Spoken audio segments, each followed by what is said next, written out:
Hi guys, I'm back to do a book review today. I tried reading The Book Thief by Marcus Zuzak. I tried reading it yesterday, probably yesterday afternoon, and I probably read about 30 pages, 40 pages, and I couldn't get into it. And then I tried again this morning, and I read up to page like 70 something, and I just gave up. I just can't get into this book. The way it's written, it's just, nothing's happening, and it just, I just can't. I can't stay focused on it. And I know a lot of people had said this book is absolutely awesome, but I just can't do it. So I started another book and actually finished it. I started and finished this book today. I love this book. Still Alice by Lisa Genova. This is Lisa Genova's debut novel, and it is phenomenal. It says she actually holds a PhD in neuroscience from Harvard University and is an online columnist for the National Alzheimer's Association. And that's what this book is about. And I don't know if I'm pronouncing it right, Alzheimer's. It's about a woman, Alice, that is a professor at Harvard, and she also does she does a lot of stuff, you know, like all that writing for journals and going to conferences, speaking at conferences and stuff like that. And she has 3 kids, and her husband actually works at Harvard too, and he works in the lab, more of a science guy. And she is actually a professor of psychology. I believe it was psychology, and it was linguistics with language and everything. And when she was 50 years old, she started forgetting things, and she just thought, you know, she's just overstressed, you know, tired, blah, blah, blah. And then one day she was jogging, because she jogged every day. One day she was jogging, and the same path she always does, and all of a sudden she couldn't remember how to get home. She like completely just forgot how to get home. And at first she thought she was going through menopause, and so she went to the doctor because she didn't have her period for a while. She went to the doctor, and the doctor checked all that out and ran a bunch of tests and everything, asked a bunch of questions, and it came back that she actually had early onset Alzheimer's disease. And of course she doesn't believe it. She's like, I'm only 50 years old, you know. She keeps it from her husband for a little while, finally ends up telling her husband because she has to, because the episodes are getting worse. She's forgetting more things. And her husband is in denial too.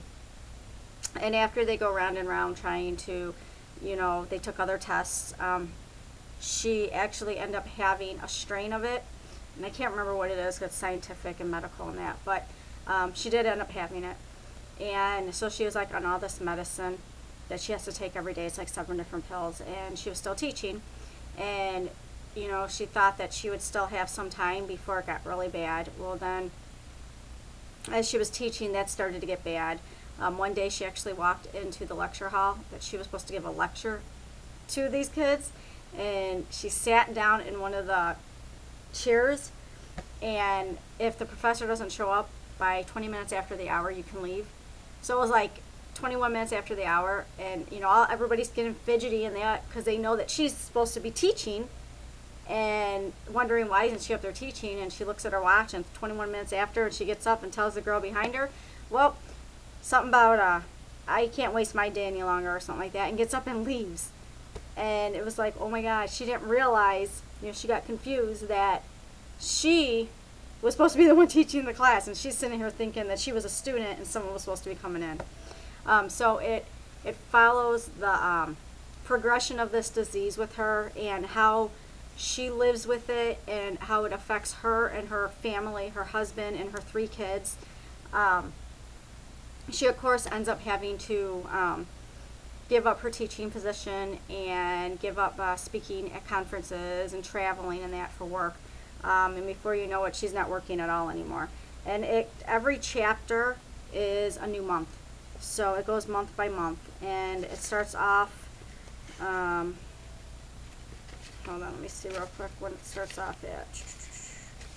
Starts off September 2003. And the last month is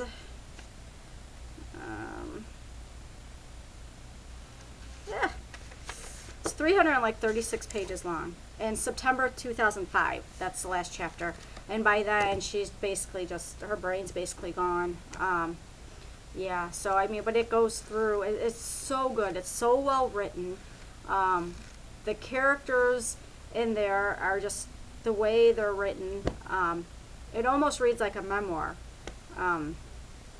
If you have not read this book, you have got to pick this book up. There are so many reviews on this book, and this just being her debut novel. Like I said, look at all these pages of reviews. I mean, I picked this book up today, and from the first page, I was like, I'm forgetting my words. From the first page, I couldn't put this book down. Like, you know, it was just awesome. And I finished it all today. We even went to the show today, too.